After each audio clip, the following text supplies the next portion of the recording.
আপনারা শুনছেন ভৌতিক আসর। কাব্যশাড়ির বউ হয়ে তুমি পরক্রিয়া করছো, তোমার একবারও বুক কাঁপলো না? কথাগুলো বলেই পকেটে দুহাত পুড়ে দাঁড়িয়ে রইল কাব্য। অর্ণি থতমত খেয়ে যায়।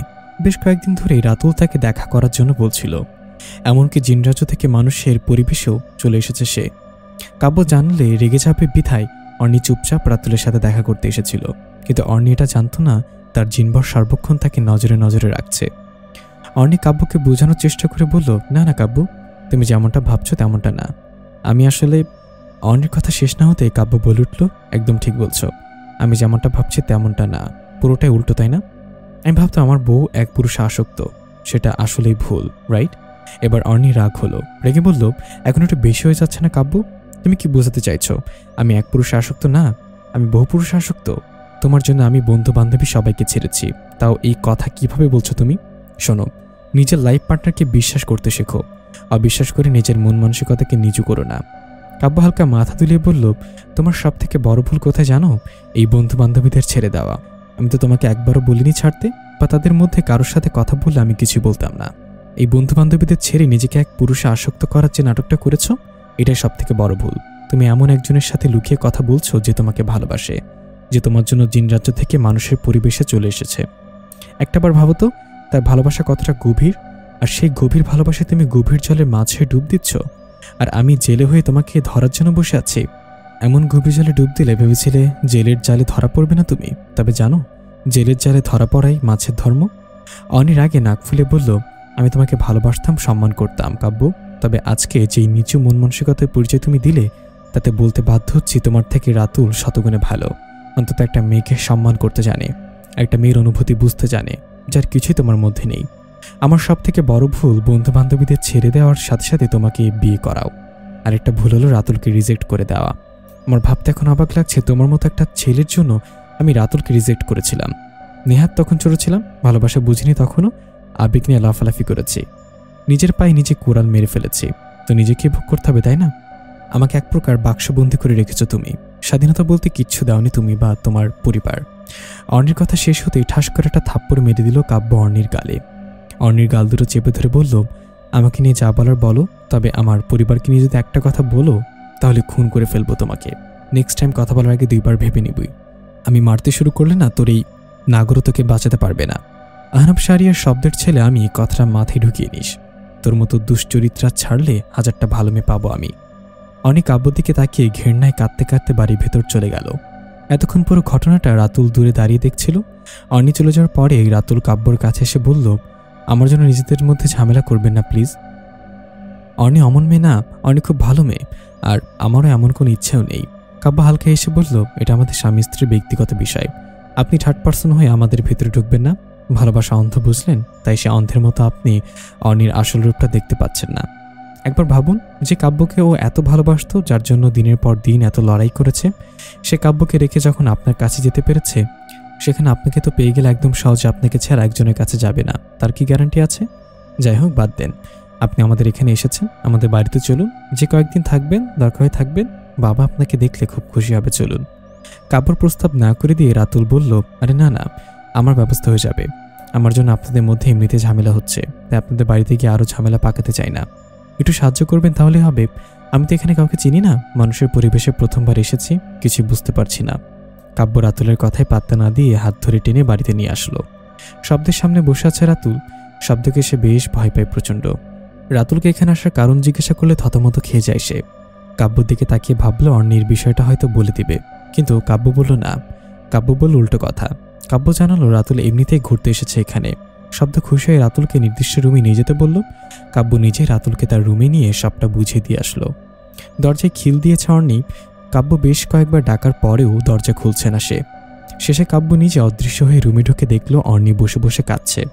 রুমে ঢুকে দৃশ্যমান হয়ে বলল, কেউ একজন হয়তো ভুলে গেছে আমি এখন আমার শক্তি ভালোভাবে প্রয়োগ করতে জানি।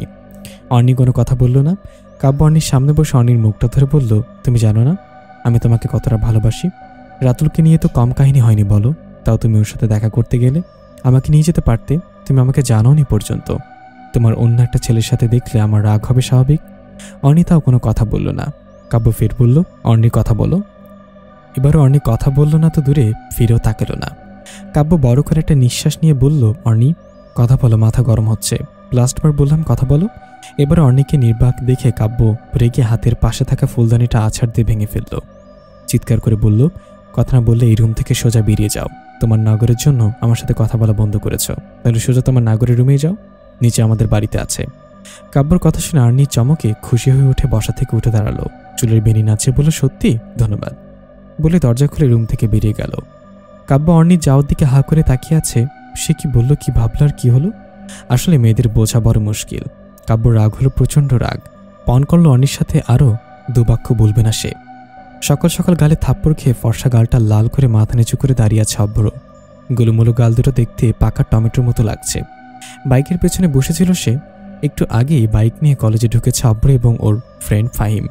অভ্র হাত বাড়াতেই একটা মেয়ে ওড়নায় লেগে গেল হাত। অভ্র ভদ্রতার খাতিরে বাইক থামিয়ে সে মেয়েটাকে সরি বলল, কিন্তু মেয়েটা অবাক করে দিয়ে অভ্রকে চড় মেরে দিল। একটা মেয়ের অসম্মান হবে ভেবে অভ্র মাথা নিচু করে দাঁড়িয়ে রইল। কিছুক্ষণ মেয়েটাকে ঘুরে চলে যাওয়ার সময় অভ্র মাথা তুলে তাকিয়ে দেখল মেয়েটার গালে একটা টোল। সাথে সাথে অভ্রর মুখে হাসি ফুটল। মনে মনে ভাবল, তোমার ওই টোল পরা গালটা যদি আজকের মতো লাল করে না দিতে পারি তবে আমি অভ্র না। মেয়েটাকে কলেজের ভিতরে যেতেই সবাই এসে ঘিরে ধরে বলল, কিরে নিধি, তুই সিনিয়রকে মারলি কেন?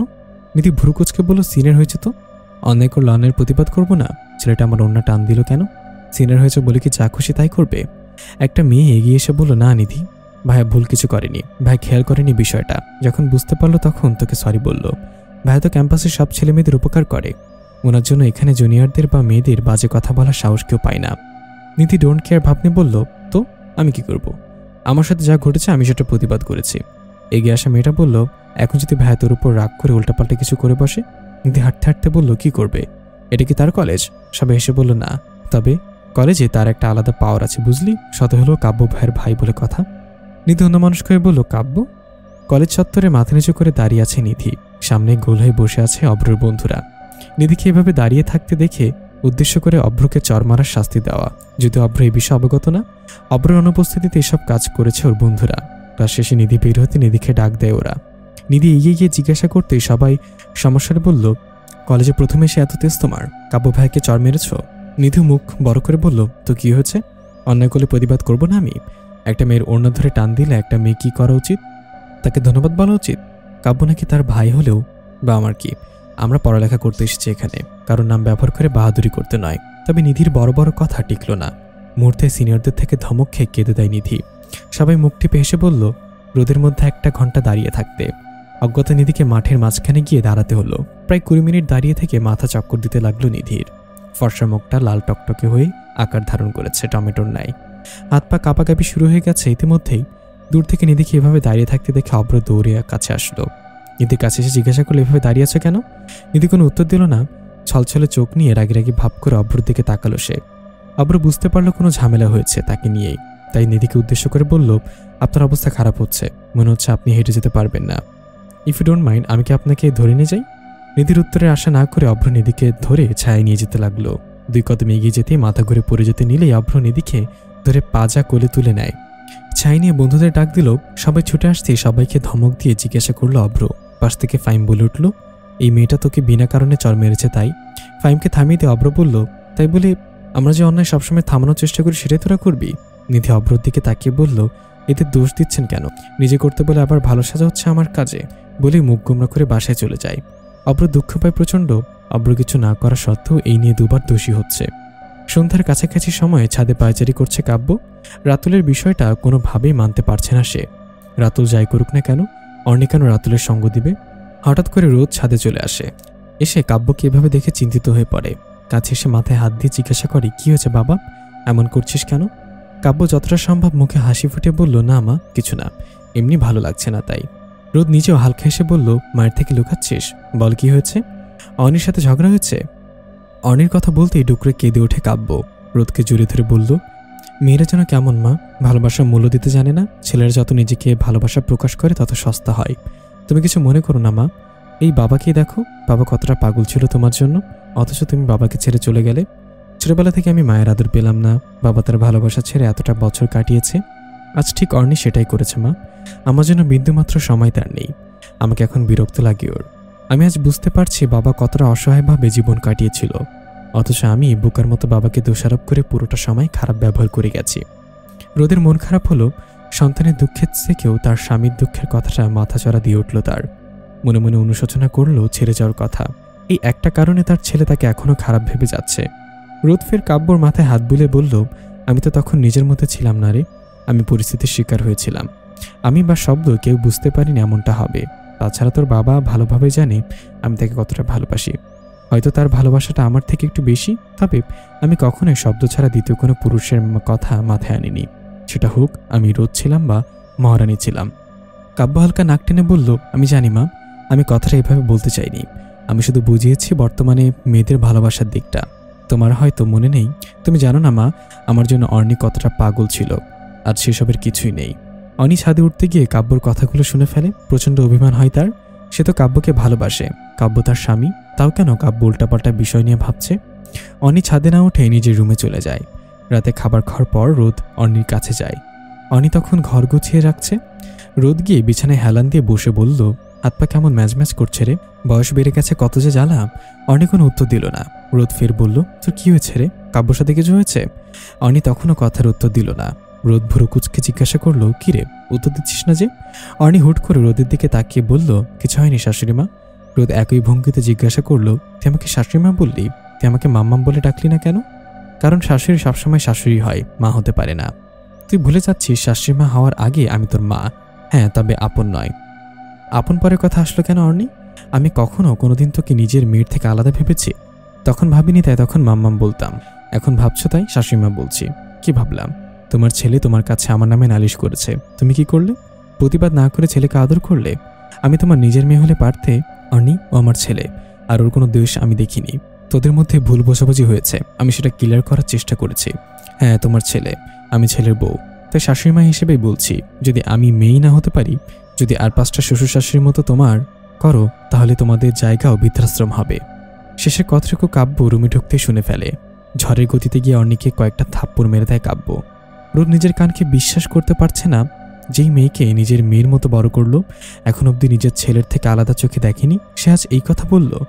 ছলছলে চোখ নিয়ে যথেষ্ট শক্ত হয়ে কাব্যকে উদ্দেশ্য করে বলল, কাব্য, তোর বউকে বলে দিস এটা আহনাফ শাহরিয়ার শব্দের বাড়ি। তার বাড়িতে দাঁড়িয়ে এমন কথা বলার সাহস কি করে পাই মেয়ে? সে যদি একটা বার এই কথা শোনে তাহলে সবকিছু তছনছ করে দিবে। বাকি 5টা জিনবরের মতো কিন্তু সে না। যদি আমাদেরকে মা বাবা হিসেবে না মেনে শ্বশুর শাশুড়ি মনে করে, তাহলে আমরাও ভুলে যেতে বাধ্য হব ও আমাদের মেয়ে। অন্য শাশুড়িদের মতো আচরণ করতে বাধ্য যেন না হই আমি, বলেই সবার অলক্ষ্যে চোখে জল ফেলে বেরিয়ে যায় রোদ। কাব্যর মাথা গরম হয়ে যায় অর্ণির ব্যবহারে। অর্ণির সামনে গিয়ে বলল, মায়ের মেয়ে বলেই তুমি প্রথমবারের মতো বেঁচে গেলে, না হলে আমি আজ তোমার স্বামী থাকতাম না। অর্ণি রেগে নাক ফুলে বলল, তোমার মতো স্বামী আমার দরকারও নেই। এর থেকে রাতুলকে বিয়ে করা ভালো। রাতুল আমাকে বুঝতে পারে, যেটা তুমি কখনোই পারো না। শব্দ রুমের রোদের জন্য অপেক্ষা করছিল। রোদকে মন খারাপ করে রুমে ঢুকতে দেখে ভ্রু কুচকে জিজ্ঞাসা করলো, কি ব্যাপার, আমার রোদ বউয়ের মন খারাপ কেন? কি হয়েছে? রোদ কৃত্রিম হাসিতে বলল, না তেমন কিছু হয়নি। শব্দ রোদের একদম কাছে এসে চোখের কোণে হাত দিয়ে বলল, এই যে পানি দেখা যাচ্ছে, বলো কি হয়েছে তোমার? রোদ পেছনে ঘুরে শব্দ দুটো হাতের মধ্যে ঢুকে হাত দুটো দিয়ে নিজেকে আবদ্ধ করে বলল, একটা কথা জিজ্ঞাসা করব? শব্দ রোদের কাঁধে থুতনি রেখে বলল, বলো, আমি তো শুনতেছি। রোদ কান্নার স্বরে জিজ্ঞাসা করে, একদম সত্যি কথা বলবে মন থেকে? আমার প্রতি কোনো অভিযোগ আছে তোমার? আমি যে তোমাকে ছেড়ে চলে গেছি, তোমার ক্ষতি করেছি, এই নিয়ে তোমার কোনো অভিযোগ আছে তাই না? আমার জন্য তোমার ছেলের সাথে তোমার সম্পর্ক খারাপ হয়েছে, আমার মন রাখার জন্য মিথ্যা কথা বলবে না। শব্দ রোদকে নিজের দিকে ফিরিয়ে রোদের মুখটা নিজের দুহাতের মধ্যে নিয়ে বলল, যাকে ভালোবাসা যায় তার প্রতি কখনো খারাপ মনোভাব আসে না। আমরা চাইলেও তার প্রতি খারাপ ধারণা আনতে পারবো না। যদি কেউ খারাপ ধারণা আনতে পারে তাহলে তার ভালোবাসায় কমতি আছে। আমি যদি আমার ভালোবাসার মানুষটার খারাপ ভালো নাই বুঝি, তাহলে আমি কেমন ভালোবাসলাম বলো? ভালোবাসা তো আমার সাথে বিশ্বাস থাকা দরকার। আমি বিশ্বাসের জোরেই তোমাকে আবার পেয়েছি। তবে যদি তোমার বেখেয়ালে বা তোমার অজান্তে তুমি এমন কিছু করতে যাতে আমার ভালোবাসা টানপূরণ হয়, তবু আমি তোমাকেই চাইতাম। যদি হাজার কলঙ্কে তুমি মরেও যেতে, তবু আমি তোমাকে চাইতাম, কারণ আমার তোমাকে আগে দরকার তোমার প্রতি। তাহলে আমি কিভাবে অভিযোগ রাখবো বলো? আমি যে তোমাকে ভালোবাসি, তোমার জিনভর তোমাকে এত ভালোবাসে যা তুমি কল্পনাও করতে পারবে না। এমন চিন্তা বাদ দিয়ে দাও। আমি তোমাকে ভালোবাসি মানে তোমার ভালো খারাপ সব দিকটাই ভালোবাসি। তোমার আদরে ছেলে যে একটা বাদর হচ্ছে সেটা আগেই বুঝেছিলাম। নাক ফুলে কথাগুলো বলছিল মিষ্টি। শুভ্র আর চোখে তাকিয়ে চোখের চশমাটা নাকের ডগা থেকে টেনে চোখ থেকে দিয়ে বলল, আদর কি আমি একা দিয়েছি? তুমি দাওনি? মিষ্টি তেরে এসে বলল, কি বললে? কি বলতে চাও তুমি? আমার আদরে বাদর তৈরি হয়েছে? শোনো, আমি আদরের পাশাপাশি শাসনও করেছি, আর তুমি ছোট থেকে নিজের মতো করে তৈরি করেছ। এখন দেখো গিয়ে কোথাকার কোনো মেয়ের পেছনে ঘুরছে। শুভ্র মিষ্টি হেসে বলল, শোনো, আমার ছেলে এক নারীতে আসক্ত, বুঝলে? আমার মতে আমার ছেলে ছোটবেলা থেকে স্বামীরাকে পছন্দ করেছে। সে বড় হয়ে নিশ্চয়ই স্বামীরাকে খুঁজে বের করবে, দেখো। মিষ্টি চোখ বড় বড় করে বলল, কি বললে তুমি? তুমি এক নারীতে আসক্ত? মানে তুমি এখনো রোদ আপুতে আসক্ত? শুভ্র কৃত্রিম রাগ দেখিয়ে বলল, কি বলছো সব তুমি? আমি তোমাতে আসক্ত। মিষ্টি হালকা কান্না করার ভং ধরে বলল, একদম মিথ্যা বলবে না, মাত্র বলেছে তুমি এক নারীতে আসক্ত। আর আমি ভালো করে জানি তুমি রোদ আপুকে কত ভালোবাসো। সারাদিন রাত কান্না করতে আপুর জন্য। ভাইয়ের জন্য নিজের ভালোবাসা কিভাবে বিসর্জন করলে তুমি? আরে বাবা, সেটা তো আগের বিষয়, সেটা না এখনো পড়ে আছো তুমি। বর্তমান তো তুমি, তাই না? শোনো, যারা এক নারীতে আসক্ত থাকে তারা নেক্সট অন্য কোনো নারীকে ভালোবাসতে পারে না। আমি পারি। এটা ঠিক, রোদকে প্রচণ্ড ভালোবাসতাম আমি, সেটা আমার এক পক্ষ থেকেই ছিল। রোদের দিক থেকে রোদের পুরোটা ছিল শব্দের দিকে। পরিস্থিতিটা একদমই অন্যরকম। প্রতিটা মানুষের অতীত থাকে, মনে করো একদম খারাপ অতীত থাকে, তাই বলে কি তারা বাঁচে না, বাঁচার চেষ্টা করে না? আমি তোমাকে আঁকড়ে ধরে বাঁচার চেষ্টা করছি না, কিন্তু আপুকে ভালোবাসো না বোকা। সে বয়স কি আমার আছে? এখন নাতি নাতনিদের মুখ দেখবো, এখন কিনা বউ রেখে অন্য একজনকে ভালোবাসবো। আপুকে পুরোপুরি ভুলতে পেরেছ? না, তাও রোদ তো আমার চোখের সামনে থাকে। মনে করো বিন্দুমাত্র ভালো লাগা আছে। ভালোবাসা তো আর ভুলে যাওয়ার না, বলো? কিন্তু তোমাকে পেয়ে আমি ভুলে গেছি, তোমাকে ভালোবাসতে পেরেছি আমি, এটা তুমি ভালোভাবেই জানো। বাই দ্য ওয়ে, তুমি কি জেলাস রোদকে নিয়ে? আমি জেলাস? হ্যাঁ, মনে তো হচ্ছে। রোদ না থাকলে কিন্তু আমার বিয়েটা হতো না। রোদ অনুরোধ না করলে আমি কখনোই বিয়ে করতাম না। দুজনের কথার মধ্যে অব্র ছুটে এসে শুভ্রর গলা জড়িয়ে ধরে শুভ্রকে চুমু দেয় একটা। মিষ্টি চোখ দুটো ছোট ছোট করে বলে, হ্যাঁ হ্যাঁ বাবাই তো জন্ম দিয়েছে, মা তো দেয়নি, মায়ের কথা মনে থাকবে কেন? শুভ্র মুখ টিপে হেসে অব্রকে উদ্দেশ্য করে বলল, তোর মা আজকাল অনেক হিংসুট হয়ে গেছে, বুঝলি? অব্র সোপায় চিট হয়ে শুয়ে বলল, তাই নাকি? আব্রকে আন্টিকে নিয়ে হিংসা করছে? শুভ্র হো হো করে হেসে ফেলল। এর মধ্যে কাব্য এসে যোগ দিল সবার সাথে। মিষ্টি সবার জন্য চা করতে চলে যায় রান্নাঘরে। কাব্য এসে তড়িঘড়ি করে বসে দুই হাতের তালু ঘষতে থাকে। কাব্যকে দেখে শুভ্র জিজ্ঞাসা করে, কি হলো চ্যাম্প, কি নিয়ে টেনশন করছিস? কাব্য মুখে তুলে তাকিয়ে বলে, আমি টেনশন করছি তুমি বুঝলে কিভাবে? শুভ্র ডোন্ট কেয়ার ভাব নিয়ে বলে, আমি তোর বাপ, আমি বুঝবো না? টেনশন করলেই তো দু হাতের তালু ঘষতে থাকিস, বল কি হয়েছে? কাব্য হেসে শুভ্রকে জড়িয়ে ধরে বলল, কিছু হয়নি চাচ্চু, আমি অভ্রকে নিয়ে চিন্তিত। অভ্র শোয়া থেকে লাফ দিয়ে উঠে বসে বলল, ভাই আমি আবার কি করলাম? আমি তো কিছু করিনি, ওই মেয়েটা শুধু শুধু আমার সাথে খারাপ ব্যবহার করেছে। কাব্য আরাম করে বসে বলল, দেখেছো চাচ্চু, শুধু একটা খোঁচা মারলাম সব বের হয়ে গেল। তো অভ্র, মেয়েটাকে কি ঝামেলা হয়েছে? আমার জানা মতে সামিরা ছাড়া কোনো মেয়ের বিষয়ে আগ্রহী না তুই। অভ্র কাচামাচু করে বলল, আসলে ভাইয়া, আমি কলেজে গেলাম, বেখেয়ালিভাবে মেয়েটার ওড়না হাতে লাগে আমার। আমিও ক্ষমা চেয়েছি, তবু থাপ্পড় মেরে দিল। তারপর আমার বন্ধুরা আমাকে না জেনে মেয়েটাকে রোদে দাঁড় করিয়ে রাখে। আমি গিয়ে বাঁচিয়ে দিলাম, তাও মেয়েটা আমাকে দোষারোপ করেছে। কাব্য এসে জিজ্ঞাসা করলো, কি রে ভাই, এটা তো প্রেমের শুরু হওয়ার আগের অধ্যায়, কিছু হবে নাকি? অভ্র দেবদাসের মতো উদাসীন ভঙ্গিতে বলল, না রে ভাই, আমার কপালে এইগুলো নাই। আমি আমার সামিরাকেই পাচ্ছি না রে। জানি না কোথায় আছে এখন, আদৌ আমাকে মনে আছে কিনা তাও জানি না। অভ্র কলেজে গিয়েই নিধির খোঁজ করলো, তবে নিধি কলেজে নেই। নিধির বান্ধবীদের কাছে খোঁজ করতে জানলো নিধি অসুস্থ। তাদের থেকে নিধির হোস্টেলের খোঁজ নিয়ে চলে গেল নিধির হোস্টেলে। হোস্টেলের সামনে দাঁড়িয়ে আছে অভ্র ও তার বন্ধুরা। এদের সামনে অদৃশ্য হয়েও নিধির রুমে চলে যেতে পারবে না অভ্র। হোস্টেলে কোনো ছেলের ঢোকার অনুমতি না থাকায় আরও বিপাকে পড়ল অভ্র। শেষমেশ ভেবেচিন্তে বান্ধবীর থেকে একটা কালো বোরকা নিয়ে সেটা পরে হোস্টেলের দিকে পা বাড়ায় অভ্র। অভ্রের এমন ব্যবহারে বন্ধুরা রীতিমতো অবাক হয়ে যাচ্ছে। হোস্টেলের ভেতরে পা রাখতেই এক বুক কাঁপাকাঁপি শুরু হয়ে গেল অভ্রর। এমন ভয় সে আগে কখনোই পায়নি। একটা অচেনা মেয়ের জন্য এত কিছু করবে সেটাও ভাবেনি সে। তবে নিধির অসুস্থতার জন্য নিজেকে দায়ী করে অনুশোচনার জন্য দেখতে যাচ্ছে সে। ভেতরে ঢুকতেই দারোয়ান পথ আটকায় অভ্রর। ভুরুকুচকে জিজ্ঞাসা করলো, কাকে চাই? অভ্র গলার স্বর চিকন করে বলল, আজ্ঞে নিধি। দারোয়ান পাশেই পানির পিক ফেলে বলল, নিধি কি হয় আপনার? অভ্র জবাব দেয়, মানে আমি ওর খালাম্মা। দারোয়ান আবার ভুরুকুচকে বলল, কিন্তু খালাম্মা খালাম্মা লাগে না তো আপনারে, বেশ ফর্সা গোলগাল লাগতেছে। অভ্র কান্নার ভং ধরে বলল, আর কইন না ভাইজান, অল্প বয়সে স্বামীটা মরল, এরপর আর বিয়া হইল না, তাহলে কেমনে আমারে খালা খালা লাগবো কর? দারোয়ান পান খেয়ে লাল করা দাঁতগুলো বের করে এসে বলল, দাদিকে আমি আসি না, কিছু লাগলে বলবেন, আমি সবসময় সাহায্য করবো, বন্ধু মনে করবেন আমারে। আমারও বউ নাই, বউ বাপের বাড়ি গেছে গা, আর আসি না, একদম গেছে গা। অভ্র মাথা নাড়িয়ে হ্যাঁ জানালো। সাথে সাথে দারোয়ান অভ্রর হাত ধরে ফেলে। অভ্র কাচামাচু করে হাত ছাড়ানোর চেষ্টা করে বলল, নিধির রুম কোনটা? দারোয়ান দেখিয়ে দেওয়ার পরে এক ঝটকায় হাত ছাড়িয়ে কোনোভাবে সেখান থেকে পালায় অভ্র। দুরু দুরু বুকে নিধির দরজার টোকা দিতেই ভেতর থেকে একটা মেয়ে দরজা খুলে দেয়। মেয়েটাকে দেখে ভরকে যায়। মেয়েটা জিজ্ঞাসা দৃষ্টিতে তাকাতে অভ্র বলল, নিধি। মেয়েটা দরজা থেকে সরে দাঁড়ায়। অভ্র ভেতরে গিয়ে নিধির বিছানায় বসে পড়ে। নিধি চোখ বন্ধ করে শুয়ে আছে। দেখে বোঝা যাচ্ছে বেশ অসুস্থ। গায়ের কাঁথারাস পেট পর্যন্ত দেয়া। অভ্র এদিক ওদিক তাকিয়ে বিছানার এক কোণে ওড়না দেখতে পেয়ে সেটা হাত দিয়ে নিধির উপরে ছুঁড়ে মারল। এর মধ্যেই মেয়েটা এসে জিজ্ঞাসা করে, আপনি কি? মেয়েটার কথার আওয়াজে নিধি চোখ খুলে তাকায়। অভ্র মুখোশটা খুলতেই নিধি চোখ বড় বড় করে তাকিয়ে অনেক কষ্টে উঠে বসে বুকে থুতু দেয়। পাশে থাকা মেয়েটা লাফ দিয়ে উঠে বলে, অভ্র, আপনি আমার চিঠি পেয়ে এসেছেন? অভ্র নাক কুচকে বলল, কিসের চিঠি? আমার কাছে কোনো চিঠি আসেনি, আমি নিধিকে দেখতে এসেছি। নিধি হাত নাড়িয়ে বলল, আস্তে আস্তে কথা বলুন, আপনি এখানে কেন? কেউ দেখলে কি ভেবে দেখেছেন কি হবে? অভ্র পাত্তা না দিয়ে বলল, আমার জন্য আপনার জ্বর এসেছে, তাই আমিও দেখতে চলে এসেছি। কত কষ্ট করতে হয়েছে আমাকে জানেন আপনি? নিধি মুখ ঘুরিয়ে বলল, তো কে আসতে বলেছে আপনাকে? এসেছেন একদম আমাকে উদ্ধার করেছেন। আমি তো সুস্থ হলে কলেজে যেতাম। এখন আপনি যান, কেউ দেখলে আমার সমস্যা হবে। রাতুল কাব্যর রুমের টোকা দিতেই দরজা হালকা ভেজানো ছিল। উকি দিতেই অর্ণি বলল, ভেতর আসুন। রাতুল হালকা ভয় পেয়ে রুমে ঢুকে যায়। রাতুলকে দাঁড়িয়ে থাকতে দেখে অর্ণি ফের বলল, বসুন। রাতুল বসল। রাতুলের রোবটের মতো চলচলন দেখে অর্ণি খুব ভ্রু কুচকে জিজ্ঞাসা করল, আপনি রোবটের মতো করছেন কেন? এরকম ছেলে আমার পছন্দ না। রাতুল মাথা নাড়ালো, ভয় ভয় বলল, আপনাকে একটা কথা বলার ছিল। অর্ণি সম্মতি দেয়। রাতুল ঢোক গিলে বলল, আপনার বাবা মা কোথায় আপনি জানেন? রাতুলের কথায় অর্ণি চোখ তুলে রাতুলের দিকে তাকায়। রাতুল ফের ভয় ভয় বলল, কিছু মনে করবেন না, যদি আপনার সমস্যা না থাকে তাহলে আমি আপনাকে আপনার বাবা মায়ের কাছে পৌঁছে দিব। অর্ণির চোখ ছলছল করে। ছোটবেলা থেকে বাবা মায়ের শূন্যতা না বুঝলেও বাবা মায়ের জন্য মনটা বেশ পুড়ত তার, তাই এই সুযোগ কোনোভাবে হাতছাড়া করতে চাইল না সে। অতি উৎসাহ নিয়ে বলল, আমি যাব। আমাকে নিয়ে যাবে? রাতুল মাথা নাড়িয়ে বলল, যাব, তবে আমার একটা শর্ত আছে। শর্তটা পরে বলবো, আপনি রাজি? অর্ণি কোনো কিছু না জিজ্ঞাসা করে বলল, রাজি, আপনি শুধু আমাকে নিয়ে চলুন। অর্ণি কাউকে না জানিয়ে রাতুলের সাথে চলে যায়। এদিকে কাব্য অর্ণিকে খুঁজে না পেয়ে পাগলের মতো করতে থাকে। রোজ যখন বারবার করে কাব্যকে অর্ণির কথা জিজ্ঞাসা করছে, কাব্য কোনো উত্তর দিতে পারল না।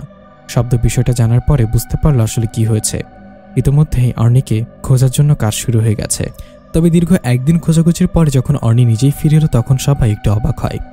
যদিও রোদ কয়েকবার জিজ্ঞাসা করেছিল কিন্তু অর্ণি কোনো জবাব দেয়নি। শেষে যখন শব্দ নিজে এসে জিজ্ঞাসা করলো তখন অর্ণি বলল, আমি আমার বাবা মাকে খুঁজতে গিয়েছিলাম বাবা। আমি আমার বাবা মায়ের খোঁজ পেয়েছি। আশা করি খুব দ্রুত আমার কাছে তাদের ফেরত পাবো। আপনি আমাকে বাধা দিবেন না বাবা, আমি আপনাকে সম্মান করি তাই আপনাকে বললাম। আপনি আমার দিকটা বোঝার চেষ্টা করবেন আশা করি। বলে হনহন করে রুমে গিয়ে রুমের দরজা লাগিয়ে দেয়। শব্দসহ বাড়ির সবাই হা করে তাকিয়ে থাকে অর্ণির যাওয়ার দিকে। কাব্য মাথা নিচু করে দাঁড়িয়ে আছে। অর্ণি অনেকটাই পরিবর্তন হয়ে গেছে। আগের মতো কাব্যর সাথে কথা বলার প্রয়োজন মনে করে না। রোদকে মাম্মাম বলার পরিবর্তে শাশুড়িমা বলে ডাকে।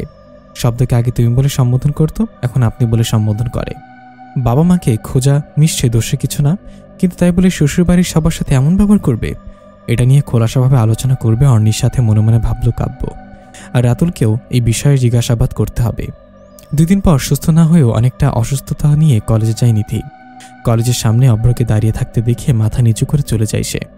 বারবার চোখের সামনে বোরকা পরার দৃশ্যটা ভেসে উঠেছে আর মুখ টিপে হাসছে নিধি। নিধিকে মুখ টিপে হাসতে দেখে অভ্র দৌড়ে নিধির কাছে গিয়ে বলল, হাসছো কেন? আমাকে দেখে হাসছো? নিধি ঘাড় ঘুরে বলল, জি হ্যাঁ। এখন কি করবেন আপনি? আপনি একবার আমাকে আপনি, একবার তুমি বলেন কেন?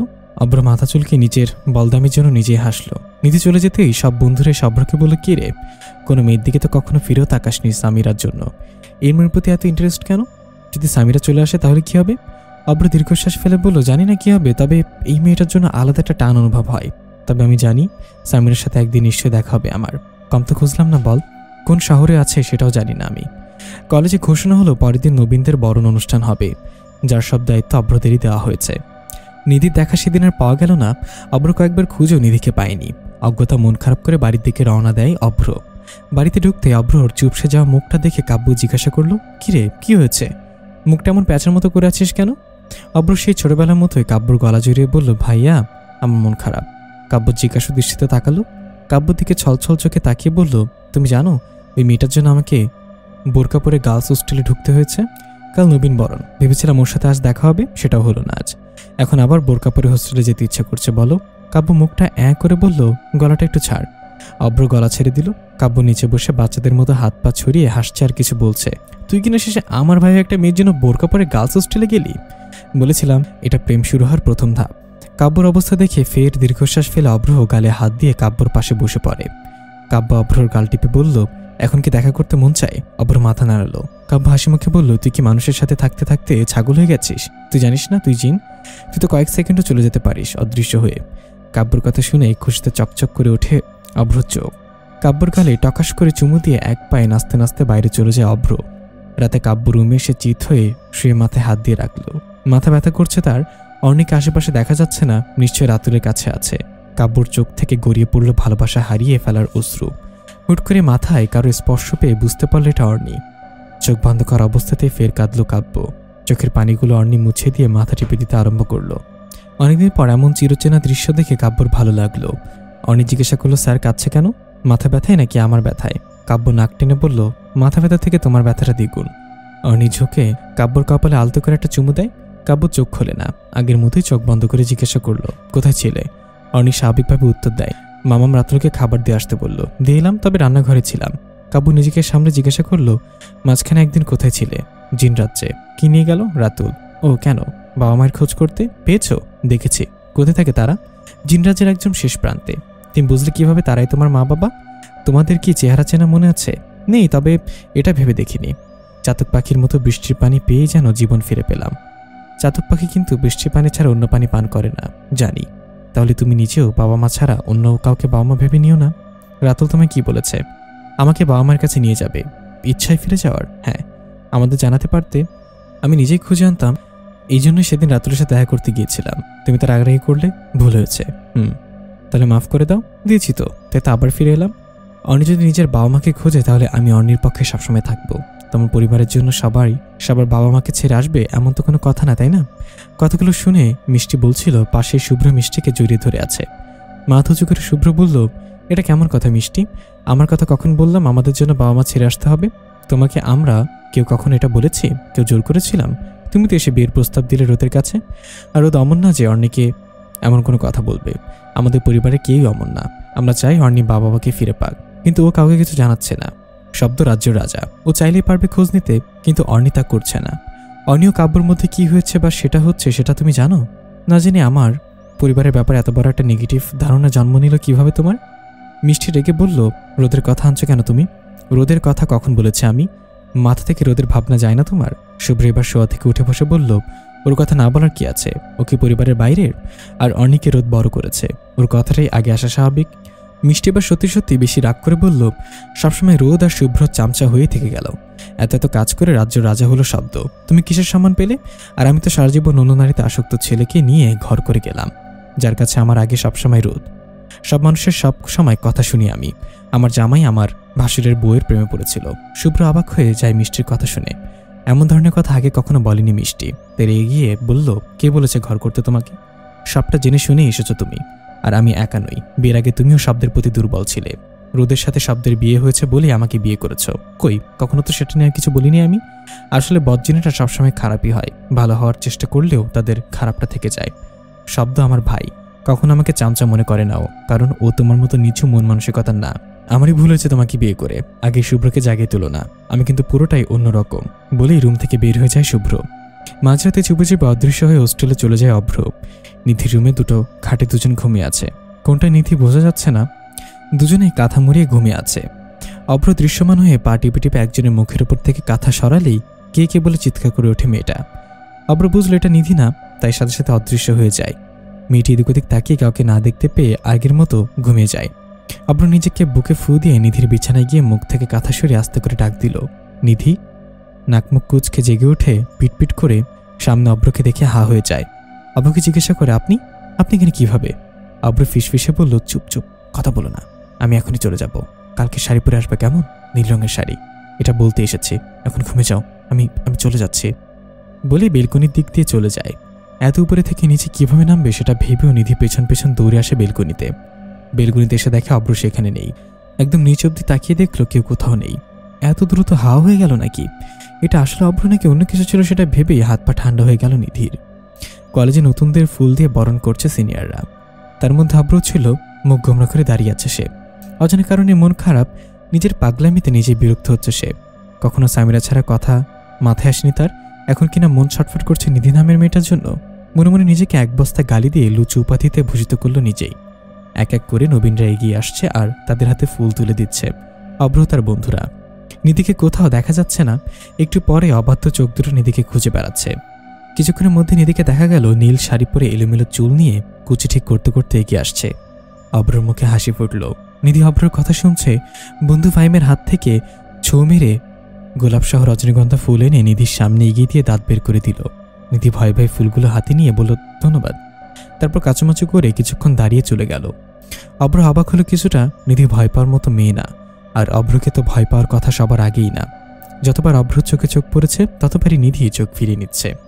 নতুনদের শুভেচ্ছা জানানোর জন্য মাইকে সবার নাম অ্যানাউন্সমেন্ট করা হচ্ছে। অভ্র সেদিকে খেয়াল নেই। সে ভাবছে কেন নিধি এমন করছে। এক পর্যায়ে নিধির নাম অ্যানাউন্স করা হলে সবাই মিলে চিৎকার করে অভ্রকে চ্যাংদলা করে নিধির সামনে নিয়ে গেল। নিধি অভ্র দুজনে অবাক হলো। অভ্র ফাইমের কানে ফিসফিসে বলল, কিরে শালা, এমন করছিস কেন? মান সম্মান খাবি নাকি? ফাইম খুশিতে অভ্রর গালে চুমুতে বলল, আরে অ্যানাউন্স শোনাগে তারপর রাগ করিস। অভ্র অ্যানাউন্সমেন্টের দিকে কান দিল। নিধি রেসপন্স না পেয়ে আবারও অ্যানাউন্সমেন্ট করা হলো। সামিরা হক নিধি, বাবা শামসুল হক। অভ্রর চোখ বড় বড় হয়ে যায়। ভুল শুনছে কিনা জানার জন্য ফাইমের দিকে তাকাতেই ফাইম মাথা নাড়ল। সামিরা অভ্র মুখোমুখি দাঁড়িয়ে আছে। অভ্র এখনো বিশ্বাস করতে পারছে না সামিরা ওর সামনে দাঁড়িয়ে আছে। তুমি সামিরা? মানে তোমার নামই সামিরা? হ্যাঁ, কেন? আমি অভ্র, অভ্র শাহরিয়ার। চিনতে পারছো না? মানে কি? এত বছর তোমাকে আমি মনে রেখেছি অথচ তুমি ভুলে গেলে? আপনি মনে থাকার মতো কেউ? অবশ্যই। কিভাবে? আমি অভ্র, ছোটবেলায় আমার বন্ধু ছিলাম। তারপর হুট করে তোমরা কোথাও চলে গেলে, আর খুঁজে পাইনি। আমার কিছু মনে নেই। অভ্র সামিরার কানে ফিসফিস করে বলল, আজ রাতে আমি আবার যাব তোমাকে মনে করাতে। ছাদে এসো ঠিক 2:30 1 মিনিট এদিক ওদিক হলে আমি কিন্তু রুমে ঢুকে যাব। সামিরা মুখ বাঁকিয়ে বলল, পারবো না। অভ্র দুষ্টামি ভরা হাসি দিয়ে বলল, তাহলে কাল রাত থেকে যে কারণে ভয় আমার সাথে কথা বলতে পারছো না, সেটা আজকে আবার হবে। এতগুলো লোকের জটলা দেখে এগিয়ে আসে কাব্য। অতিথি হিসেবে এসেছিল সে। ভাবলো অভ্রর সাথে কারো ঝামেলা হয়েছে হয়তো, তাই দ্রুত পায়ে এগিয়ে এসে দেখলো অভ্র সামিরের সাথে কথা বলছে, আর তাদেরই ঘিরে রেখেছে সবাই। কাব্য বুঝতে পারলো এটা সেই মেয়ে। ভিড় সরিয়ে ভেতরে ঢুকে অভ্রকে ভ্রু নাচিয়ে ইশারায় জিজ্ঞাসা করলো। অভ্র কাব্যকে জড়িয়ে ধরে বলল, ভাইয়া, নিধি সামিরা। আমি খুঁজে পেয়েছি ভাইয়া, বলেছিলাম না একদিন ঠিক খুঁজে পাবো। আরে সৃষ্টিকর্তা দুজনকে এক করে পাঠিয়েছেন যে। কাব্য অবাক হলো। সামিরার দিকে তাকিয়ে সামিরার গাল দুটো টেনে দিয়ে বলল, ওরে পিচ্ছি, কত বড় হয়ে গেছিস। হ্যাঁ, সেদিন না আমার কোলে ইস্যু করেছিলি, চিনতে পারছিস? আমি কাব্য ভাই তোর। ও, তোর তো আবার তাব্বু ভাই। সবাই কাব্যর কথা শুনে হেসে ফেললো। সামিরা লজ্জা পেয়ে এক হাত বাড়িয়ে কাব্যকে জড়িয়ে ধরে বলল, কেমন আছো ভাইয়া তুমি? তুমিও তো বড় হয়ে গেছো, যদিও বয়সটা তোমার বোঝা যাচ্ছে না, বুড়ো কিন্তু কম হওনি তুমি। এবার অভ্র অবাক হলো। সামিরা তাকে চিনতে পারছে না, অথচ অভ্রকে চিনতে পারছে। এটা কেমন কথা? নাক মুখ ফুলিয়ে আর চোখে সামিরার দিকে তাকালো। তার কোনো হেলদোল নাই। রাত 2টা বাজতে সামিরার অস্থিরতা শুরু হলো। অভ্র আসলেই আসবে কিনা সেই বিষয়ে ঘোর সন্দেহ তার। সে পণ করেছে সে সাথে যাবে না। যাই হয়ে যাক, অভ্রর মুখোমুখি সে হবে না। বারবার মনকে বুঝিয়ে যাবে না এমন সিদ্ধান্তে পৌঁছালো সে। অবশ্যই 2:29 বাজতেই সমস্ত পণ ভেঙে এক দৌড়ে ছাদে চলে যায় সামিরা। এদিক ওদিক উকিঝুঁকি মারতেই পেছনে কারোর শব্দ পেয়ে চমকে তাকায় পেছনে। অভ্র সে কোনো কথা না বলে মুখ ফুলিয়ে দাঁড়িয়ে থাকে। সামিরা ভ্রুকুচকে জিজ্ঞাসা করলো, কথা বলছো না কেন? অভ্র মুখ বাঁকিয়ে বলল, তুমি আমাকে চিনলে না, অথচ কাব্য ভাইকে চিনলে কিভাবে বলো তো? সামিরা হেসে বলল, আমি আপনাকে এখনো চিনি না। আপনি কি বলুন তো, এত রাতে এখানে আসলেন কিভাবে? মানুষ তো আপনি। আজ দ্বিতীয়বারের মতো অর্ণি বাড়ি থেকে বেরিয়েছে। আজ কেউ তেমন খোঁজাখুঁজি করছে না। সবাই জানে 1 বা 2 দিন পরে অর্ণি ঠিক ফিরে আসবে। বিষয়টা কাব্যর মোটেও ঠিক লাগছে না। নিজের বউ পরপুরুষের সাথে এভাবে ঘুরে বেড়াবে সেটা হতে পারে না। নিজের রুমের শব্দকে ঢুকতে দেখে অবাক হয় কাব্য। মুখ কাচুমাচু করে বলল, আমি জানি না বাবা অর্ণি কোথায় আছে। আমি শুধু জানি অর্ণি ওর বাবা মাকে খুঁজতে গেছে, তবে আমাকে জানাই যায়নি। সম্ভবত রাতুলের সাথে গেছে। শব্দ কাব্যর পিঠ চাপড়ে বলল, চল। কাব্য জিজ্ঞাসা দৃষ্টিতে তাকাতেই শব্দ ফের বলল, আরে চল। আহনাফ সাহেবের শব্দ থাকতে জীবনে এত সমস্যা নিয়ে থাকবে? চল, আজ অর্ণি আর ওর বাবা মাকে খুঁজে নিয়ে তবেই ফিরব। কাব্যর হাত ধরে বাইরে বের হয়ে শুভ্রকে ডাক দেয় শব্দ। শুভ্র রুম থেকে মিষ্টি বেরিয়ে বলল, শুভ্র যাবে না ভাইয়া। শব্দ ভ্রুকুচকে বলল, কেন? ওকে কোনো কাজে গেছে কোথাও? মিষ্টি প্রত্যুত্তরে বলল, না, সারা জীবন আপনার চামচ হয়ে থাকবে নাকি? আপনাদের কাজ আপনারা করুন, আমরা আমাদের পরিবার নিয়ে ভালো আছি। আর কোনো ঝামেলার মধ্যে জড়াতে চাই না আমি। যেখানে আমার জামাই কোনো সম্মান পাবে না, সেখানে আমি তাকে যেতে দেব না। ইতিমধ্যে শুভ্র শার্টের বোতাম লাগাতে লাগাতে বের হয়ে বলল, আমি আমার পরিবারের কোনো বিষয়ে বাইরের কোনো মেয়ের মতামত শুনতে চাই না। আমারটা আমি ভালো বুঝবো বলে শব্দের কাছে এগিয়ে গিয়ে বলল, শব্দ চল। শব্দ নড়ল না। আড়ালে চোখ মুছে বলল, শুভ্র তোর যেতে হবে না। শুভ্র মুখ দিয়ে চা আওয়াজ করে বলল, চল না, মিষ্টি কথা ধরে রাখছিস। শব্দ শক্ত হয়ে বলল, শুভ্র তো যেতে হবে না, তুই পরিবারটা বাঁচিয়ে রাখ, আমি কিছু মনে করব না। সবসময় একসাথে থেকেছিস তো, তাই আর কি, একা কোথাও যাই না। তুই আর আমি তো এক, তাই না? একবার যদি বলতি সব ক্ষমতা তোর লাগবে, তাহলে আমি নিঃশব্দে দিয়ে দিতাম, বিশ্বাস কর। আমার ব্যাপারে এমন ভুল ধারণা রাখিস না তোরা। শব্দের হাতটা শক্ত করে ধরে বলল, শব্দ আমি বলছি আমি তোর সাথে যাব, তুই আর আমি এক বললি না? তাহলে শরীরের অর্ধেক অংশ ছাড়া কিভাবে থাকা যায়? বর্তমানে এমন অনেক বই আছে ভাই ভাই বিরোধ লাগায়, এগুলো প্রশ্রয় না দেওয়াই ভালো। শব্দের অনিচ্ছা সত্ত্বেও শুভ্র টেনে নিয়ে গেল শব্দকে বাইরে। মিষ্টি রেগে মেগে অন্যদিকে তাকাতে দেখতে পেল সামনে রোদ দাঁড়িয়ে আছে। রোদের দৃষ্টি মিষ্টির দিকে স্থির। মিষ্টি থতমত খেয়ে বলল, কি হয়েছে? এভাবে তাকিয়ে আছে কেন? কিছু হয়েছে তোর? কিছু না। তাহলে পরিবারটা ভাঙার চেষ্টা কেন করছিস? ভাঙছি কোথায়? বাঁচিয়ে রাখার চেষ্টা করছি। সারা জীবন তোমাদের চামচা হয়ে থাকবো নাকি? চামচা বলছিস কেন? ক্ষমতা তো আমরা কেউই ব্যবহার করছি না, কিন্তু নামটা তো তোমাদেরই, তাই না? সব জায়গায় রোদ রোদ রোদ আর রোদ। নামটা অর্জন করে নিতে হয়, যেটা তোর মধ্যে আমি দেখতে পাচ্ছি না। এই নামটা পেতে আমার যা করা লাগবে করব, করে নে। ভুলে যাস না আমি রোদ, সমস্ত কিছু করার সম্ভব আমার পক্ষে। তুমি মানুষ হয়ে কি করতে পারবে? মানুষ হয়ে যা করতে পেরেছি তার এক ভাগ জিন হয়েও করতে পারিসনি, তবুও তুমি মানুষ। আমার জিনবার আছে যে পৃথিবীর সব কিছুর বিনিময়ে আমাকে রক্ষা করবে। আমারও আছে। তো জিনবার কি আদৌ তোর আছে? শুভ্র ভাইকে এখনো চিনিস না? একবার যেটা না বলবে সেটা নাই থাকবে। দুজনের কথার মধ্যে অভ্র বাড়িতে এসে আগে রোদকে জড়িয়ে ধরল। রোদ অভ্রর কপালে চুমুখে বলল, সামিরাকে কবে আনবি? অভ্র লজ্জা পেয়ে বলে, বড় মা তুমিও জানো? রোদ অভ্র চুলগুলো এলোমেলো করে দিয়ে বলল, পাগল ছেলে, আমি জানবো না কেন? মিষ্টি অভ্র হাতটা ধরে টানতে টানতে ঘরে নিয়ে গিয়ে বলল, রোদের আশেপাশে কখনো যাবি না। অভ্র চট করে ধরে ফেলে কাহিনী কি হয়েছে। শার্টে হাতা ফোল্ড করে বলল, সরি মা, আমি আমার বাপ চাচার শিক্ষায় শিক্ষিত হয়েছি, তারা কখনো আমাকে খারাপ শিক্ষা দেয়নি, তাই নতুন করে তোমার খারাপ শিক্ষায় শিক্ষিত হতে পারলাম না। মুখ বাঁধা অবস্থায় বসে আছে অর্ণি। কয়েকবার চেষ্টা করে বের হতে পারেনি। সামনে চেয়ারে পা তুলে বসে আছে রাতুল। রাতুল অর্ণির বাবা মাকে খুঁজে দেওয়ার শর্ত দিয়েছিল এটাই যে তাকে টানা 1 মাস রাতুলের সাথে থাকতে হবে। রাতুলের খারাপ চিন্তাভাবনা দেখেই অর্ণি শর্ত মানতে নারাজ হয়, যার ফলাফল এখন মুখ বাঁধা হয়ে বসে থাকতে হচ্ছে তাকে। অর্ণির চোখের সামনে বারবার কাব্যর মুখটা ভেসে উঠছে, বারবার হাসিটা মনে পড়ছে তার। নিজের বোকামির জন্য নিজেই নিজেকে গালি দিচ্ছে কয়েক দফা। আদৌ কি এখান থেকে মুক্তি পাবে? কাব্যর মুখটা কি কখনো দেখা হবে, নাকি আজীবন পড়ে থাকতে হবে অজানা কণ্ঠকুটিরটিতে? রোদের সামনে বসে আছে সামিরার বাবা শামসুল হক। গতকালই শামসুল হক এখানে এসেছিলেন মেয়েকে নিয়ে যেতে। বর্তমান যুগেও যে মেয়েদের পড়ালেখার বিরুদ্ধে কোনো বাবা মা কথা বলতে পারেন সেটা শামসুল হককে দেখলেই বোঝা যায়। তিনি এসেছিলেন মেয়েকে বিয়ে দিয়ে নিয়ে যেতে। ছেলে ব্যাংকে চাকরি করে, বলতে গেলে অঢেল টাকা পয়সা। মেয়েকে সুখে রাখবে ভেবেই তিনি এই সিদ্ধান্ত নেয়, কিন্তু সামিরা তার বাবার মুখের উপরে নাকচ করে দেয়।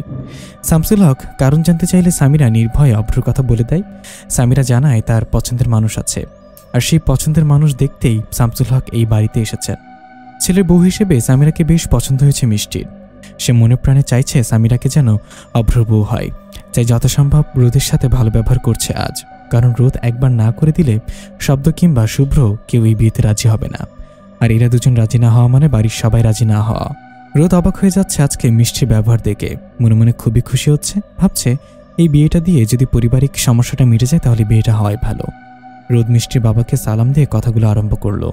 বেশ কিছুক্ষণ আলাপ পরিচয় হওয়ার পর রোদ মূল কথাটা বলল, মিস্টার শামসুল হক, আপনাকে খুব গুরুত্বপূর্ণ কথা বলার আছে, বলুন।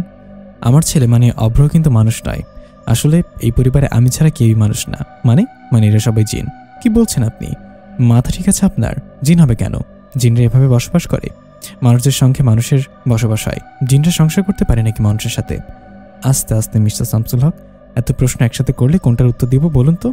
আমার মাথা ঠিকই আছে, এরা সবাই জিন। মানুষ জিনদের সাথে ঘর করতে পারে না, কে বলল আপনাকে? এই যে আমি করছি, দিব্যি ভালো আছি। জিনরা ইচ্ছে করলে মানুষের সাথে বসবাস করতে পারে, প্লাস সংসারও করতে পারে। এই কথাগুলো আপনার থেকে লুকাতে পারতাম, কিন্তু তা করিনি, কারণ আপনি মেয়ের বিয়ে সম্পর্কে যথেষ্ট খোঁজ নেওয়ার অধিকার আছে আপনার। এখন বলুন আপনার মতামত কি? আমার বিশ্বাস হচ্ছে না। হচ্ছে না? ওকে, মিষ্টি এদিকে আয় তো। এনাকে একটু অদৃশ্য হয়ে দেখা। রোদের কথা মতো মিষ্টি এগিয়ে এসে অদৃশ্য হয়ে আবার দৃশ্যমান হলো। এমন কাণ্ডে হকচকে যায় শামসুল হক, ভয় পেয়ে সরাসরি বিয়েতে না করে তাই সে। রোদ তাকে উদ্দেশ্য করে বলল, আপনার ভয় পাওয়ার কোনো কারণ নেই। দেখুন আমি নিজে মানুষের কত সুখে সংসার করছি, সামিরাও করতে পারবে। তাছাড়া অভ্র তো খারাপ ছেলে না। শামসুল হক তাও রাজি হলেন না। একটু দূরে দাঁড়িয়ে ছিল অভ্র সামিরা। বাবার কথা শুনে সামিরা এগিয়ে এসে বলল, এতদিন তুমি যা বলেছ আমি সব করেছি বাবা, কিন্তু এটা আমার ছোটবেলার ভালোবাসা। আমি তোমাকে অসম্মান করছি না বা তোমার ভালোবাসাকে ছোট করছি না, কিন্তু একজন মানুষ হিসেবে আমারও কিছু অনুভূতি আছে বাবা। আমি এখানেই সুখী হব। আমি এটা বলছি না অভ্রকে না পেলে আমি মরে যাব, তবে এটা বলছি অভ্রর সাথে সারা জীবন থাকার প্রতিজ্ঞা করেছি। মরে না গেলেও জীবনটা আমার জীবিত লাশের মতো হয়ে যাবে। তুমি আমার জীবনটা নষ্ট করো না বাবা। ভালোবাসা না পাওয়া অনেক কষ্টকর। যদি তুমি রাজি না হও তাহলে আমি পালিয়ে বিয়ে করতে বাধ্য হব। আর আমার যথেষ্ট ভরসা আছে এই বাড়ির প্রত্যেকের প্রতি, অভ্রর প্রতি। আমি কোনোদিন অসুখী হব না এখানে। শামসুল হক সামিরের উপর রাগ করে হাত বাড়িয়ে থাপ্পড় দিতে গেলেই ঝড়ের গতিতে অভ্র ছুটে এসে তার হাত ধরে মাথা ঝাঁকিয়ে বলে, ও হবু শ্বশুরমশাই, আমার সামনে আমার হবু বউকে আঘাত করবেন তা তো হতে পারে না। আমি তো ওকে প্রতিজ্ঞা করেছি ওর গায়ে কোনোদিন আঘাত লাগতে দিব না। এটা ঠিক, ও আপনার মেয়ে, আপনার অধিকার আছে ওর প্রতি, তাই আপনি এই বাড়ির বাইরে ওকে শাসন করতে পারেন, কিন্তু এই বাড়িতে আমার বাড়ির সবার সামনে নয়। আশা করি বুঝতে পারছেন। শামসুল হক রেগে বেরিয়ে যেতে গিয়েও পেছনে তাকিয়ে বললেন, তোর কি এটাই শেষ সিদ্ধান্ত? সামিরা ছলছল চোখে তাকিয়ে মাথা নাড়ল, মনে মনে বলল, মেয়ের জন্য এটুকু করতে তো পারতে বাবা। শামসুল হক ক্ষুণ্ণ মনে বেরিয়ে গেলেন। অভ্র এসে সামিরার হাত ধরে বলল, আমি তোমার অমতে কখনোই বিয়ে করব না। আমি এত বছর তোমার জন্য অপেক্ষা করেছি, আরও করব, সব সময় করব। তুমি শুধু আমার হয়ে থেকো। আর যদি তুমি বিয়েতে রাজি হও তবে আমি কথা দিচ্ছি তোমার বাবাকে তোমার কাছে ফিরিয়ে দিবই। যতই হোক তোমার সুখের দায়িত্ব তোমার, তাই না? মিষ্টি রোদের পিছু পিছু চলে গেল। রোদের আঁচলের কিছু অংশ হাতের আঙ্গুলে একবার পিছিয়ে নিচ্ছে আবার খুলছে। মিষ্টির পাগলামি দেখে রোদ ভুরু নাচিয়ে ইশারা করে জিজ্ঞাসা করলো, কি হয়েছে? মিষ্টি মাথা নিচু করে কাচুমাচু করে বলল, আপু আমাকে মাফ করে দাও। আমি তো চেয়েছিলাম পরিবারটা ভালো হোক, আমি চাইনি পরিবারটা ভাঙুক। আমি আমার স্বামী আমার ছেলে সবাইকে নিয়ে ভালো থাকতে চেয়েছি। তুমি আমাকে ভুল বোঝো না, আমাকে মাফ করে দাও আপু। রোদ হেসে মিষ্টির মাথায় হাত বুলে বলল, পাগলি, বোনের কাছে আবার মাপ চাইতে হয়? তুই তো আমার বোন। জিনরাজ্যের অনেকটা জায়গা ঘুরেও অর্ণি কিংবা ওর মা বাবাকে পেল না। এক পর্যায়ে পুরো রাজ্য ঘুরে দেখতে দেখতে অসহ্য হয়ে বসে পড়ে কাব্য। এসব এখন আর ভালো লাগছে না তার। পাশ থেকে কারোর কথার আওয়াজ শুনে সবাই সেদিকে নজর দিল। একটা ছেলে মিষ্টি হেসে তাকিয়ে আছে তাদের দিকে। ছেলেটা ফের বলল, কাকে খুঁজছেন আপনারা? আপনি আমাদের রাজা না? আপনি এখানে কি করছেন মহারাজা? শব্দ হালকা এসে বলল, মহারাজা বলতে হবে না, সাধারণ জিনদের যেভাবে ডেকো সেভাবে ডাকবে। কেমন? তুমি কে? এই ধুতু বালুচরে কি করছো তুমি? এখানে তো কোনো ঘরবাড়িও দেখতে পাচ্ছি না। ছেলেটা নিজের শরীরের ময়লাগুলো ঝেড়ে ফেলল এবং বলল, আমি হাসিব, এখানে বাবা মায়ের সাথে থাকি। যদি কিছু মনে না করেন আমার সাথে যাবেন, একটু বিশ্রাম নিয়ে ফের যাত্রা শুরু করবেন। সবাই একে অপরের দিকে তাকিয়ে রাজি হয়ে গেল যাওয়ার জন্য। চেয়ারে বাঁধা অবস্থায় ঘুমিয়ে পড়ল অর্ণি। চুল টান পেয়ে চোখ খুলে ব্যথায় কাকিয়ে উঠল অর্ণি। চোখ থেকে গড়িয়ে পড়ল পানি। মাথা নাড়িয়ে আওয়াজ করে অনুরোধ করল মুখের বাঁধনটা খুলে দিতে। রাতুলের বোধহয় মায়া হলো, তাই মুখের স্কচ টেপটা খুলে দিয়ে সামনে বসলো এবং বলল, অর্ণি হাঁপিয়ে বড় বড় নিঃশ্বাস নিয়ে বলল, আমাকে ছেড়ে দাও রাতুল। আমি তোমার কি ক্ষতি করেছি বলো? এ নাকি তুমি আমাকে ভালোবাসো? ভালোবাসা তাকে আঘাত করা যায়? রাতুল হাত বাড়িয়ে অর্ণির গাল দুটো চেপে ধরে বলল, তো কি করবো সোনা? তোমাকে আরেকজনের সাথে দিনের পর দিন দেখবো? ভালোবাসলে বুঝি অন্য একজনের সাথে তাকে সহ্য করা যায়? আমি অন্তত এই টাইপের না, আমি এটা পারবো না। তুমি আমার নাও তো কারণ নাও। কাব্য থেকে কি কম আছে আমার বলো তো? এক কথা বলতে গেলে যথেষ্ট সুদর্শন আমি, তাও তুমি আমাকে ভালোবাসতে রাজি হচ্ছ না। তুমি রাজি না হলে তোমাকে মরে যেতে হবে পাখি। এই কটা দিন না হয় খাঁচায় বন্দি থেকো। হালকা লালচে রঙের শাড়ি পরে বসে আছে সামিরা, মুখে হালকা চিন্তার ছাপ। অভ্রর সাথে যতবার চোখাচোখি হয়েছে ততবারই ইশারা দিয়ে ভরসা করতে বলেছে অভ্র। তবে সামিরা শান্ত হতে পারছে না। মাথায় কারো হাতের স্পর্শ পেয়ে মাথা ঘুরিয়ে সেদিকে তাকিয়ে দেখল রোদ বসে আছে। রোদ হালকা হেসে জিজ্ঞাসা করলো, কি হয়েছে নিধি, মন খারাপ তোমার? সামিরা মাথা নাড়িয়ে না বলল। রোদ সামিরাকে নিজের বুকের মধ্যে নিয়ে বলল, বাবা মায়ের থেকে দূরে থাকার যন্ত্রণা আমি বুঝি, বুঝলে? যদিও আমি আমার বাবা মাকে নিজের হাতে খুন করেছি, জানো তো সেটা, তবু আমি বুঝি বাবা মা হারানোর যন্ত্রণা। সামিরা নাক টেনে বলল, কেন মেরেছিলেন বড় মা? রোদ সামিরা মাথায় হাত বুলিয়ে দিয়ে বলল, বিশ্বাসঘাতকতা, নোংরা কাজ করেছিল যে তাই। অত্যন্ত কঠোর একজন মানুষ আমি, কোনো অন্যায় সহ্য করি না। মাঝে পরিস্থিতিতে পড়েই নিজের অজান্তে অন্যায় কাজ করেছিলাম আমি। তুমি চিন্তা করো না, এই যে আমার জিনবর দেখছো, পৃথিবীর সব একদিকে, আমি একদিকে তার কাছে। একটা ফুলের টোকা লাগলেও সে ব্যথা পায়। মানুষের থেকে ঢের ভালোবাসতে জানে জিনেরা। তোমারও অভ্র কিন্তু খুব খারাপ ছেলে নয়, অত্যন্ত ভালো ছেলে। বাপ চাচার পুরো বৈশিষ্ট্যর মধ্যে আছে। আমরা তো সবাই আছি। জিন বিয়ে করেছ তো নতুন নতুন অনেক অভিজ্ঞতা অর্জন করতে পারবে। মন খারাপ করো না তো, এখানে তোমার বাবা মা সবাই আছেন, আমরাই তোমার বাবা মা। সামিরা শক্ত করে জড়িয়ে ধরে বলল, আপনি সব থেকে ভালো বড় মা। দুজনের কথার মাঝে অভ্র এসে তাড়া দিল সব ঠিকঠাক করার জন্য। বিয়ে এখনো শুরু হবে। রোদ সামিরার চোখ মুখ মুছিয়ে দিয়ে সামিরাকে পাশে বসালো। অভ্র এক পাশে বসে সামিরার কানে কানে বলল, ভেবেছিলাম চুটিয়ে প্রেম করব, কিন্তু কাব্য ভাইয়ের মতো আমার জীবনেও যে প্রেম নেই জানতাম না। পরিচয় হওয়ার পরই শ্বশুর বাবা ভিলেন হয়ে গেল। বলে কপালে হাত দিল। শব্দ শুভ্র কাব্যকে উপস্থিত নেই বিয়েতে, কেউ জানে না বিয়ে সম্পর্কে। তাড়াতাড়ি বিয়েটা দেওয়া মাত্র একমাত্র কারণ হলো সামিরার বাবা। তিনি এসে চোটপাট দেখিয়ে গেলেন মেয়ে ফেরত না দিলে জিন বশ করার কবিরাজ নিয়ে আসবেন। যদি অব্র ভেতরে ভেতরে হেসে কুটি কুটি হয়েছিল, তখন সামিরার জন্য সেটা প্রকাশ করতে পারেনি। হাসার ইচ্ছাটাকে বাক্সবন্দি করে গম্ভীর্য কণ্ঠে বলল, যা করে করেনি। শেষে যদি কবিরাজকে এনে আমাদের বিয়ের খাবার না খাওয়াচ্ছি, তাহলে আমিও অভ্র সারিয়ার না। জিনের খাবার কি জানেন তো? গরুর হাড্ডি খাবেন, আর মাংস থাকবে না। কিন্তু সামিরার বাবা অভ্রর টিটকারিতে বেরিয়ে গেলেও মন থেকে রোষ যায়নি। তাই রোজ সিদ্ধান্ত নেয় যত দ্রুত সম্ভব বিয়েটা সেরে ফেলতে। ছোট্ট একটা ঝুপড়ির ভেতরে বসে আছে শব্দ, শুভ্র এবং কাব্য। বেশ কিছুক্ষণ পরে ছায়া পেয়ে ভালো লাগলো তাদের। পানি খাওয়ার প্রবল ইচ্ছা থাকলেও মুখ ফুটে কেউই পানি কথা বলছে না। হাসিদ নামে ছেলেটি 3 গ্লাস পানি এনে শব্দের সামনে দিয়ে বলল, মাফ করবেন মহারাজ, ঘরে পানি ছাড়া কিছুই নেই দেওয়ার মতো, তাই পানি ছাড়া কিছু দিতে পারলাম না।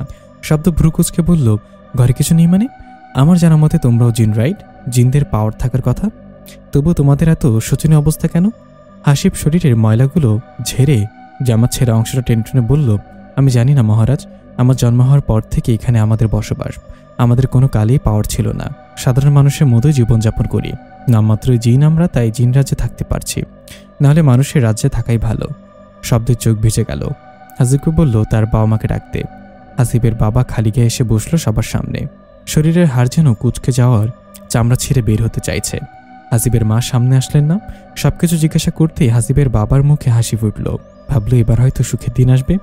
শব্দের কথা ছেলের কাছে সে অনেক শুনেছে, কখনো এই গণ্ডি পার হয়ে সামনে যাওয়া হয়নি। বিয়ের পরে অজোরে কান্না শুরু করে দিল সাবিরা। খারাপ লাগছে তার, সে কখনো চায়নি বাবাকে ছাড়া এমন একটা কাজ করতে। বারবার মনে মনে ভাবছে কি হতো যদি বাবা মেনে নিত। অব্র বুঝতে পেরে কাছে এসে বলল, বাবাকে মিস করছো? সামিরা মাথা নাড়ালো। অব্র আঙ্গুলে তুড়ি মেরে বলল, আচ্ছা থাকো, বলে অদৃশ্য হয়ে যায়। সামিরা চমকে যায়। এসব হুটহাট করে অদ্ভুত কাজকর্ম সামিরার কাছে নতুন, তাই বুকে থুতু দিয়ে এদিক ওদিক তাকিয়ে চেষ্টা করলো অব্রকে দেখার, কিন্তু দেখা পেল না। কিছুক্ষণ পরে দরজার সামনে সামিরার বাবা এবং অব্রকে দেখে চমকে যায় সামিরা। দৌড়ে গিয়ে বাবাকে জড়িয়ে ধরে বলল, বাবা বিশ্বাস করো, অব্র অনেক ভালো ছেলে, আমাকে মাফ করে দাও বাবা, তোমার অমতেই বিয়েটা করেছে, আমি খুব ভালো থাকবো বাবা। বড়মাকে দেখো, মানুষও কেমন এই বাড়ির কর্তি সে। প্রত্যেকটা মানুষ বড়মাকে মন প্রাণ দিয়ে ভালোবাসে। আমিও পারবো বাবা, আমি ছাড়া তো তোমার আর কেউ নেই, তুমি মেনে নাও বাবা প্লিজ। সামিরার বাবা চোখের পানি মুছে সামিরার কপালে চুমু দিল। অভ্রর দিকে তাকিয়ে বলল, আমাকে ক্ষমা করো বাবা, আমি আমার মেয়ের ভালোর কথা চিন্তা করে এগুলো করেছি। তুমি শুধু আমার মেয়েকে ভালো রেখো, ঠিক যেমন আহনাফ শারিয়ার শব্দ তার বেগমকে ভালোবাসে। অভ্র মুচকে এসে সামিরার বাবার পায়ে ধরে সালাম করল। অন্যদিকে অর্ণির হাতের বাঁধন হালকা হতেই এক ঝটকা দিল সে। হাত খুলে যেতেই সমস্ত শরীরের বাঁধন খুলে চুপি চুপি রুম থেকে বের হতে নিল। রাতুল তখন চেয়ারে বসে ঝিমুনি দিচ্ছে। অর্ণি দরজা খুলতে ক্যাচ ক্যাচ আওয়াজ হলো দরজায়। রাতুল চোখ খুলে সামনে অর্ণিকে দেখতে না পেয়ে দরজার দিকে তাকালো। অর্ণি ভয়ে ছলছল চোখে তাকিয়ে আছে। রাতুলকে দেখতে পেয়ে অর্ণি বেরিয়ে সোজা দৌড়ানো শুরু করলো। রাতুল তার থেকেও দ্রুত এসে অর্ণিকে ধরতেই অর্ণি সর্বশক্তি দিয়ে ধাক্কা দিল, সাথে নিজেও পড়ে গেল। রাতুল উঠে এসে অর্ণির পা ধরে টান দিতে অর্ণির চোখ মুখ বন্ধ করে ডাক দিল, কাব্য। আওয়াজটা হাসিবদের ঝুপড়িতে কিছুটা পৌঁছালো। শব্দ আওয়াজটা শুনে ভাবলো হয়তো মনের ভুল, তবে কাব্য সে ডাকটায় অস্থির হয়ে গেল। কাকে তোয়াক্কা না করে দ্রুত বের হয়ে এদিক ওদিক দৌড়ে অর্ণিকে ডাকতে লাগলো। এক পর্যায়ে খুঁজে না পেয়ে তপ্ত বালির মধ্যে হাঁটু গেড়ে বসে কান্না জুড়ে দিল। কাব্যর অবস্থা দেখে এক একে সবাই বের হয়ে আসলো। হাসিব কাব্যর পাশে এসে বসে জিজ্ঞাসা করলো, ভাইজান কান্না করেন কেন? কাব্য চোখ তুলে হাসিবের দিকে তাকিয়ে বলল, আমার বউ হারিয়ে গেছে। বউ বুঝো তো? আমার বউ হারিয়ে গেছে, আমি মাত্রই তার ডাক শুনলাম, কিন্তু এখন খুঁজে পাচ্ছি না। হাসিব ভ্রুকুচকে বলল, সত্যি শুনেছেন? কাব্য মাথা নাড়ালো। হাসিব কাব্যর হাতটা ধরে টানতে টানতে কিছুটা দূরে নিয়ে নিচে নামার সুরঙ্গের মতো একটা জায়গায় নিয়ে গেল। পেছনে পেছনে আসছে শব্দ শুভ্র। সুরঙ্গের মুখে দাঁড়িয়ে হাসিব বলল, এর থেকে সামনে যাওয়ার সাহস আমার নেই। আপনি যদি সত্যি আওয়াজ পেয়ে থাকেন তাহলে এখানেই পাবেন। এই জিনটার জন্যই আজকে আমাদের এই অবস্থা। আমাদের সমস্ত শক্তি কেড়ে নিয়েছে, যার কারণে আমরা আমাদের হারিয়ে যাওয়া বোনকেও খুঁজে পাইনি। বাবা ছিলেন এখানকার শিক্ষক, অন্যায়ের প্রতিবাদ করে আমাদের বোনকে মানুষের মাঝে ফেলে দিয়ে আসলো এই জিনটা, আর আমাদের সমস্ত শক্তি কেড়ে নিয়ে এইখানে এক প্রকার বন্দি করে রেখেছে। আপনি যান ভাইজান। কাব্য আর দেরি না করে সোজা ভেতরে ঢুকে যায়। দূর থেকে কাব্যকে আসতে দেখে রাতুল ভয় পেয়ে যায়। কাব্যর চোখে তখন ক্রোধ। পেছনে ধীর পায়ে শব্দকে এগিয়ে আসতে দেখে রাতুল অর্ণিকে ছেড়ে দিয়ে মাথা নিচু করে দাঁড়িয়ে যায়। অর্ণি বিষয়টা খেয়াল করে পেছনে তাকাতে দেখল কাব্য। এক প্রকার ঝাঁপিয়ে পড়ল অর্ণি কাব্যর বুকে, শক্ত করে জড়িয়ে ধরে শার্ট খামচে ধরে বলল, আমার ভুলে গেছে কাব্য, আমার সাথে বিশ্বাসঘাতকতা করেছে, ঠকিয়েছে রাতুল আমাকে, আমার বাবা মাকে ফিরে দেয়নিও। তুমি আমাকে নিয়ে চলো, আমার উপর রাগ করে থেকো না, কথা দিচ্ছি তোমার কথার বাইরে আর কোনো কাজ আমি করব না। কাব্য অর্ণিকে শান্ত করতে ব্যস্ত। এরকম বিধ্বস্ত অবস্থায় অর্ণিকে সে কখনোই দেখেনি। বুকের মধ্যে কেমন হাঁসফাঁস শুরু হলো কাব্যর। শব্দ এগিয়ে সে রাতুলের পাশে দাঁড়িয়ে বলল, আমার কি কিছু করতে হবে নাকি নিজেরাই যা পারবে করবে? রাতুল মাথা নিচু করে শব্দের সাথে হেঁটে বাইরে বেরিয়ে আসলো। বাইরে হাসিব তার বাবা মা দাঁড়ানো। রাতুলকে দেখে তারা ভয়ে চুপসে যায়। শব্দ মাথা নাড়িয়ে আশ্বাস দিল। ওদের পিছু পিছু কাব্য অর্ণি উঠল। অর্ণি হাসিবদের দেখে কাব্যকে ছেড়ে দ্রুত এগিয়ে গিয়ে বলল, বাবা মা, আমাকে চিনতে পারছো? আমি অর্ণি। ও, নাম তো মনে নেই আমার। তোমাদের না মেয়ে হারিয়ে গিয়েছিল? আমি সেই মেয়ে মা। সবাই একজন আরেকজনের দিকে মুখ চাওয়াচাই করছে। শব্দ সবার শক্তি ফিরে দিতেই তারা অর্ণির ছোটবেলার চেহারা দেখার চেষ্টা করল। মুখে হাসি ফুটতে অর্ণিকে জড়িয়ে ধরল সবাই। পরের দিন পুরো জিনরাজ্যে সভা ডাকা হলো। প্রকাশ্যে রাতুলকে এনে তাকে নির্বাসন করা হলো জিনরাজ্য থেকে। অর্ণির বাবা মাকে কয়েকদিনের জন্য শব্দ তার বাড়িতে নিয়ে এলো। বাড়িতে এসে জানতে পারলো অভ্রর বিয়ে হয়েছে। কাব্য হেসে কুটিকুটি হচ্ছে। অভ্রর পিঠে থাপ্পড় দিয়ে বলছে, সেদিনের ট্যাংটু বাচ্চা নাকি বিয়ে করে ফেলেছে, ভাবা যায় এটা? অভ্র লজ্জা পেয়ে কৃত্রিম রাগ দেখে বলল, ভাইয়া, হাসার সময় শুধু হাসবা, হাসার সময় আশেপাশে সবাইকে থাপ্পড় মারবা কেন? তুমি তো আমার থেকে আমার পিচ্ছি থাকতে বিয়ে করলে, আমি তো তোমার থেকে অনুপ্রাণিত। কাব্য মাথায় চাটি মেরে বলল, চুপ শালা, সব জায়গায় সত্যি কথা বলতে নেই জানিস না? অভ্র মুখ টিপে হেসে বলল, সত্যি কথা দিনের মধ্যে 70 বার বলা যায়, এটাই সত্যি কথার নিয়ম। আমি তোমার শালা না, তোমার শালাবাবু এসে গেছে, তাকে বলো। সামির এসে কাব্যর পাশে বসে বলল, কাব্য ভাই, তোমার এই ভাইকে একটু তোমার মতো করে মানুষ করো তো। কাব্য সামিরার নাক টিপে বলল, তাব্য থেকে কাব্য ভাই আবার কবে হলাম রে? আর আমি কি মানুষ? আমার মতো মানুষ কীভাবে বানাবো? ওদের কথা শুনে সবাই একজোট হয়ে হাসিতে ফেটে পড়ল। শুধু আসরে উপস্থিত নেই শব্দ রোদ। শুভ্র বাড়িতে আসতেই মিষ্টি শুভ্রর কানের কাছে ধরে মাপ চায়। বউয়ের চেহারার দিকে তাকিয়ে হাত বাড়িয়ে বাহুতে আবদ্ধ করে নেয় মিষ্টিকে। রোদ শব্দকে জড়িয়ে ধরে বলল, আমার জীবন যে এত হাসি খুশিভাবে কাটবে ভাবিনি। আমার জিনবর ছিল বলেই আমার জীবনটা ঝলমলে হয়ে গেল। আজ পূর্ণ সংসার আমার, আর একটা জিনবর।